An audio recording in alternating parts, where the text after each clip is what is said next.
Hello everyone, my name is Mariam Mokhtar. Our politicians are bad at asserting and exercising their full democratic authority, be it in Parliament or in the State Assembly. They are hopeless, and no wonder the country is a mess.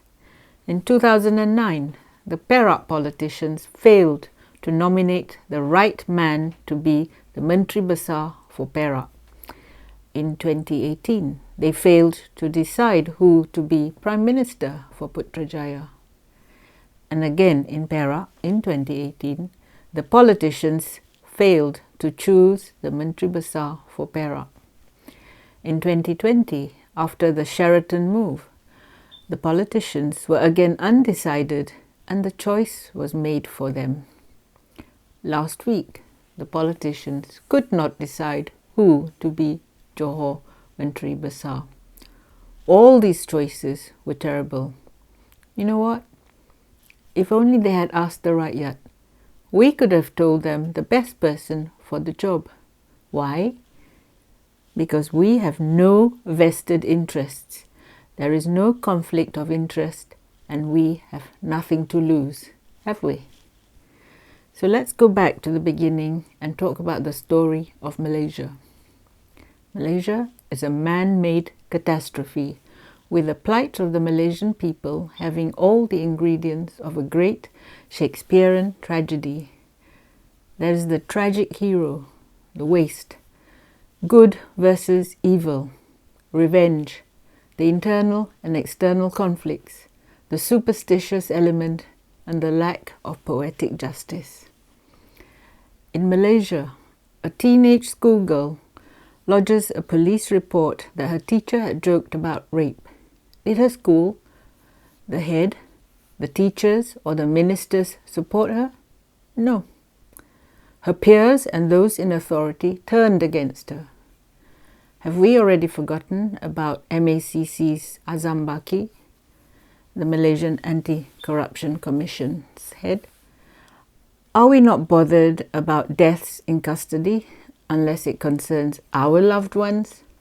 What about all the unfinished business like Altantuya, Scorpene, the National Feedlot Corporation, the police and halal business cartels, and also human trafficking?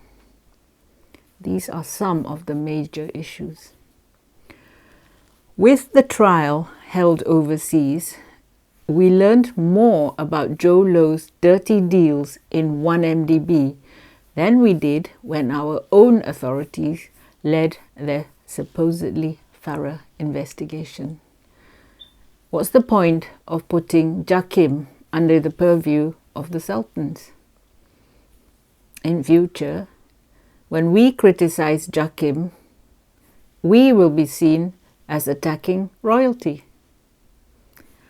Our country used to be rich, but greedy leaders have maimed and possibly killed the golden goose. We claim to be a God-fearing people, but some of us do things that go against the teaching of all religions. Our leaders only care about the poor once every 5 years. Sacrifice is what other people do. Knowing the right people is all important. Short-term benefits are preferable to long-term gains. The opportunity for ordinary Malaysians to change their circumstances have been missed many times. It is not that they are not aware of what is going wrong with the country. They know. But will they do anything about it? Yes, they will, but only when the nation hits rock bottom. What does the Johore state election mean to you? For two people, the convicted felon Najib Abdul Razak and Zaid Hamidi, who faces several charges of corruption, criminal breach of trust and money laundering, it means freedom. For most other people, it is whether politics and democracy in Malaysia will be brought into further disrepute or if the nation can be salvaged. There are some people who should remain neutral in politics. but laughing and shaking hands with the convicted felon, Najib Abdul Razak only reveals their true colours. The party Muda and Harapan are not perfect, but they have the potential to offer Malaysians more hope. A vote for Harapan is also a sign that we are serious about sending Najib to jail. A vote for Barisan Nasional will free Najib from jail. Cash is king, and more empty promises will return. A vote for UMNO Baru is to condone corruption, kleptocracy, and increased racism. A vote for PAS means a return to the dark ages. How does one have a decent conversation or discussion with people who talk more about the afterlife as a form of punishment and that disasters like flooding happened because God was punishing us? PAS politicians, including their women MPs, justify violence on women and subject them to a stricter dress code as if clothing was all that mattered. We can forget about Bersatu, Pejuang, and other UMNO Baru party clones.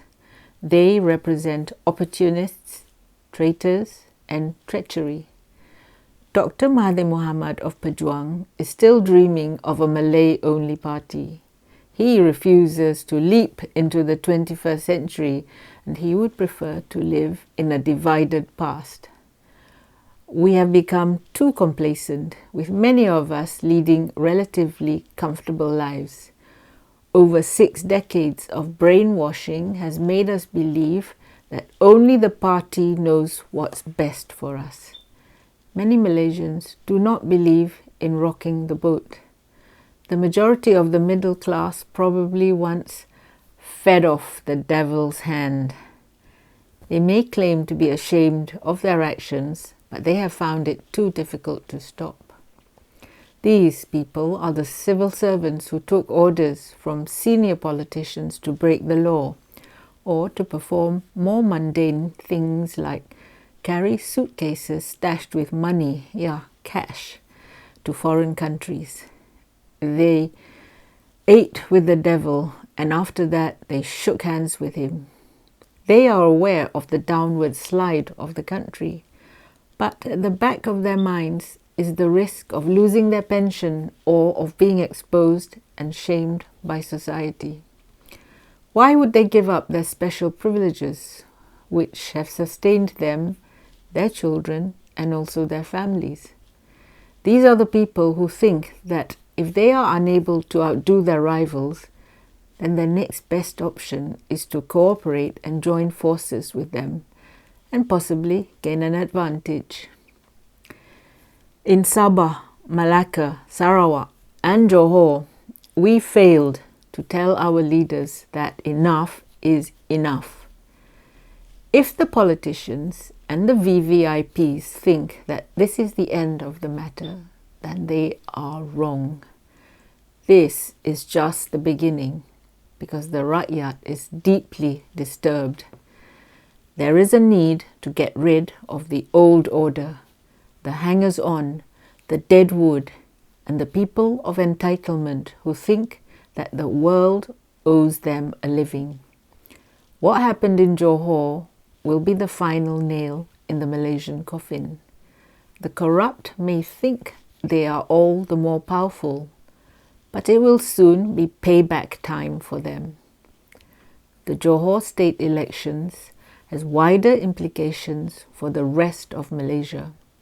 The problems of the VVIPs and the political class and the elite are only just beginning. Thank you for listening. Speak to you soon. If you like my videos, please press like and subscribe to my YouTube channel. Please also visit my Patreon channel if you wish to sponsor me. Thank you.